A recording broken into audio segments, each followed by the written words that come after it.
Hey guys, welcome to Source Point. आज हम लोग डिस्कस करने वाले हैं यहाँ पे इंटरव्यू के बारे में। ये आपकी इंटरव्यू गाइडेंस वाली सीरीज़ चल रही है जिसमें कि हम लोग देखने वाले हैं कि इंटरव्यू की तैयारी कैसे करें। इंटरव्यू की तैयारी करने के लिए आपको 6 एरियाज़ पे सिर्फ फोकस करना है, और वो क्या क्या 6 एरियाज़ है इसको अगर आप लोग समझ जाओगे तो आपकी प्रिपरेशन बहुत ही ज़्यादा ईजी हो जाएगी। तो चलिए देखते हैं, डिस्कस करते हैं इसके बारे में।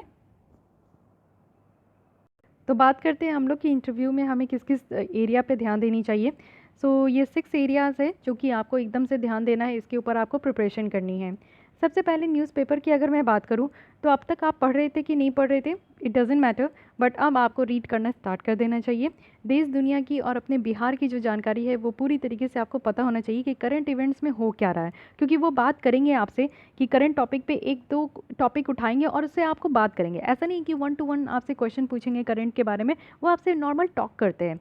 तो करंट अफेयर्स में आप देखो कि 2 पेपर आपको पढ़ना होगा। एक तो बिहार की कोई लोकल आप ले लो, हिंदी इंग्लिश जो भी आपका माध्यम है वो उसमें आप लोग दे सकते हो, और उसमें आपको जो पेपर अच्छा लगता है, चाहे हिंदुस्तान टाइम्स हो, हिंदी में हिंदुस्तान हो, दैनिक भास्कर हो, कोई भी आपको अच्छा लगता है आप एक पिक कर लो। एक नेशनल लेवल का आपको न्यूज़पेपर पिक करना चाहिए, जो कि मैं वन ऑफ द बेस्ट कहूँगी कि द हिंदू है। अगर आपको उसको समझने में दिक्कत होती है तो आप इंडियन एक्सप्रेस भी फॉलो कर सकते हो। मेनली आपको पता होना चाहिए कि देश विदेश में चल क्या रहा है, ठीक है। इंटरनेशनल न्यूज़ भी वो पूछते हैं, तो उससे आपकी कनेक्टिविटी होनी चाहिए।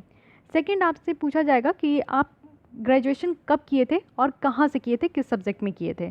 तो जब आपसे ये पूछ लिया जाएगा ना, तो आप मेक श्योर है कि आपसे ग्रेजुएशन का सब्जेक्ट पूछा जाएगा। अगर आप जॉब कर रहे हो, मेरी बातों पे ध्यान दीजिए, अगर आप अभी जॉब कर रहे हो ना तो आपकी जॉब प्रोफाइल से ही क्वेश्चन पूछा जाएगा। लेकिन अगर आप जॉब नहीं कर रहे हो, ग्रेजुएशन के बाद आप प्रिपरेशन कर रहे हो, तो फिर आपका जो है क्वेश्चन यहाँ पे ग्रेजुएशन सब्जेक्ट से भी अराइज हो जाएगा। बट ग्रेजुएशन सब्जेक्ट एकदम कंपलसरी है। मुझे ये भी देखने को मिला है कि जो बच्चे अभी जॉब कर रहे थे उनकी जो ग्रेजुएशन सब्जेक्ट थी उनसे भी क्वेश्चन पूछा गया है एक दो। तो इसलिए आप लोग प्रिपेयर करके चलो, चाहे आप जॉब में हो या ना हो, थोड़ा बहुत आपको अपने फील्ड का आइडिया होना चाहिए। थर्ड आते हैं यहाँ पे ऑप्शनल। ऑप्शनल आपका बहुत अच्छा खासा रोल प्ले करता है। मुझे लगता है कि इंटरव्यू में 40% जो रोल प्ले करता है वो आपका ऑप्शनल करता है। ऑप्शनल से क्वेश्चन आपसे ज़रूर पूछे जाएंगे। आपका लक अच्छा होगा अगर आपसे क्वेश्चन नहीं पूछा जाएगा, वो लक की बात होती है, ठीक है। देखिए, इंटरव्यू इज़ समथिंग जो कि कुछ भी वो लोग आपसे पूछ सकते हैं अंडर द सन और उनके मूड के हिसाब से। तो ऑप्शनल तो मुझसे बहुत ज़्यादा पूछा गया था, तो अगर आपसे पूछा जाएगा तो मुझे लगता है सबसे पूछते ही है वो आपके ऑप्शनल। ऑप्शनल को पूरा रिवाइज कर लीजिए। पूरी बेसिक बेसिक चीज़ ही पूछते हैं, बहुत ज़्यादा वास्ट चीज़ें नहीं पूछते, वो बेसिक चीज़ पूछते हैं। तो अपने ऑप्शनल के बेसिक चीज़ों को पकड़ के रखिए। फोर्थ जो एरिया है वो आपका पोस्ट प्रेफरेंस है। आप क्या पोस्ट प्रेफरेंस दिए हैं, जो चेयरमैन है वो आपसे पोस्ट प्रेफरेंस आपसे पूछेंगे। तो आप अगर बिहार एडमिनिस्ट्रेटिव सर्विस दिए हैं, या फिर बिहार पुलिस सर्विस दिए हैं, या फिर बिहार फाइनेंस सर्विस दिए हैं, या फिर रेवेन्यू सर्विस दिए हैं, जो भी आप दिए हैं आपको वहाँ पे फर्स्ट 3 अपनी बतानी होगी, ठीक है।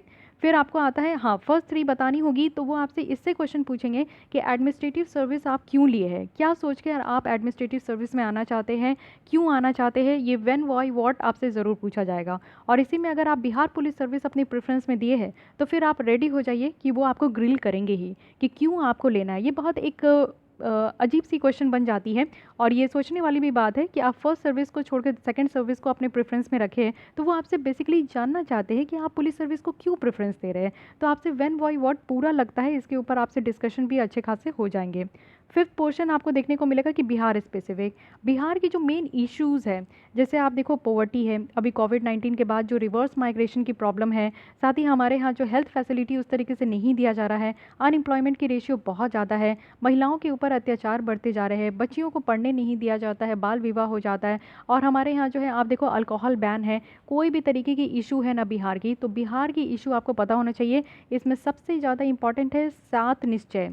7 निश्चय जो यहाँ पे नीतीश जी के द्वारा लाया गया है, 7 निश्चय सेकंड पार्ट भी आ चुका है। तो फर्स्ट पार्ट और सेकंड पार्ट दोनों आप लोग एकदम से देख लो कि 7 निश्चय क्या क्या है, क्या क्या फर्स्ट पार्ट में कौन कौन से ऐसे प्रोग्राम है जिसके तहत काम किया गया है और कितना काम किया गया है, सेकंड में क्या क्या यहाँ पे ऑब्जेक्टिव रखा गया है, एम रखा गया है। तो इसके बारे में आपको डिटेल पता होना चाहिए, ठीक है। और लास्ट ऑप्शन आपका आता है हॉबीज़। कई बार आप देखते हो कि इंटरव्यू जो है ना वो हॉबी से स्टार्ट कर देते हैं, तो स्टार्ट किससे होगा यू नेवर नो, लेकिन आपको ये 6 एरियाज़ पे कमांड करके जाना है, जिससे आपको इंटरव्यू में अच्छे मार्क्स मिलेंगे। हॉबीज़ है, कुछ भी आपका हॉबीज़ आप रखते हो, 1-2 डिफ़ाइन कर लो, उसमें पूरी तरीके से आप प्रिपेयर कर लो, क्योंकि हॉबीज़ से वो लोग कुछ भी क्वेश्चन पूछ सकते हैं, ठीक है? लेकिन आपको जो भी हॉबीज़ रखते हो, जैसे अगर गेम्स में कोई इंटरेस्टेड है, बास्केटबॉल हो गया, फुटबॉल हो गया, क्रिकेट हो गया, तो उसके बारे में आपको डिटेल पता होना चाहिए।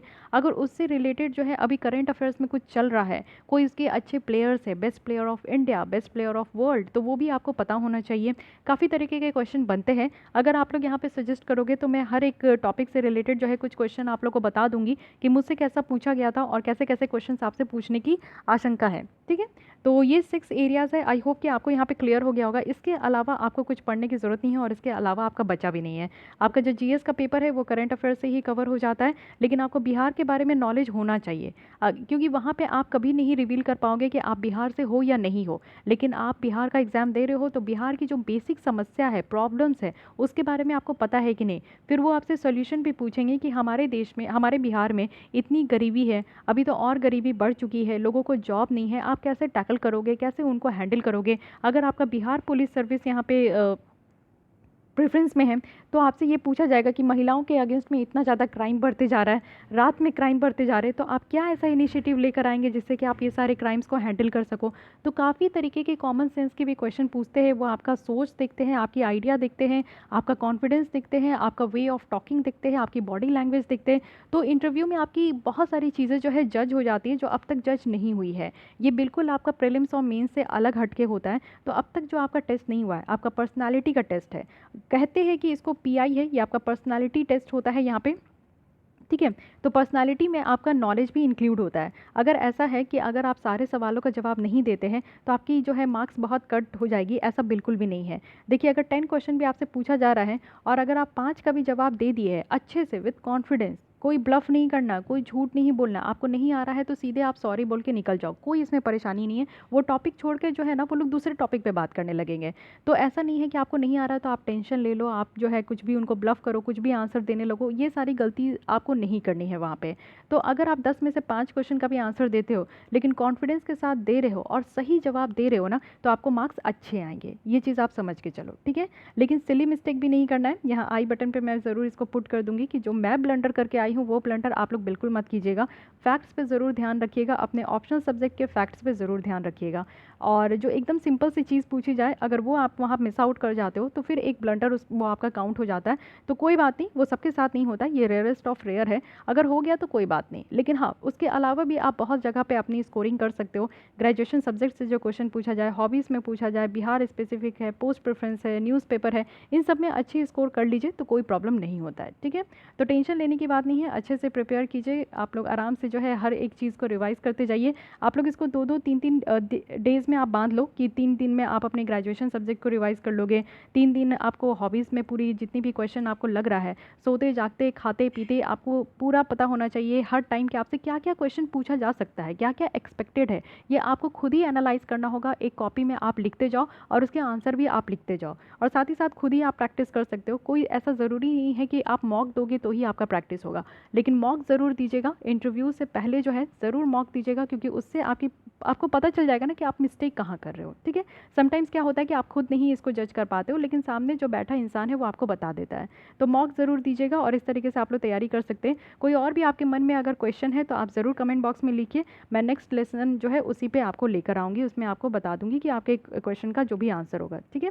तो गाइज़, आई होप कि आपको यहाँ पे कुछ जो 6 मैं कोर एरियाज़ बोल रही हूँ जो आपको इंटरव्यू के लिए प्रिपेयर करना चाहिए, कैसे प्रिपेयर करना चाहिए ये आपको खुद ही रिवाइज़ करना होगा, क्योंकि अब तक आपने बहुत कुछ पढ़ रखा है। तो उसको रिवाइज़ कीजिए और अपने थॉट और अपने पर्सनालिटी के साथ खुद को वहाँ पे प्रेजेंट कीजिए, ठीक है? तो मिलते हैं कल हम लोग फिर इसी टाइम पे। आज के लिए बस इतना ही। अगर आपको ये लेसन हेल्पफुल लगी है तो लाइक कीजिए। जो भी आपके क्वेरीज डाउट है सब कुछ आप कमेंट में लिख सकते हो, और सब्सक्राइब कर लीजिए अगर आपको डेली बेसिस में इसी तरीके से बीपीएससी की गाइडेंस चाहिए तो। मिलते हैं कल हम लोग इसी टाइम पर। आज के लिए बस इतना ही। Thank you.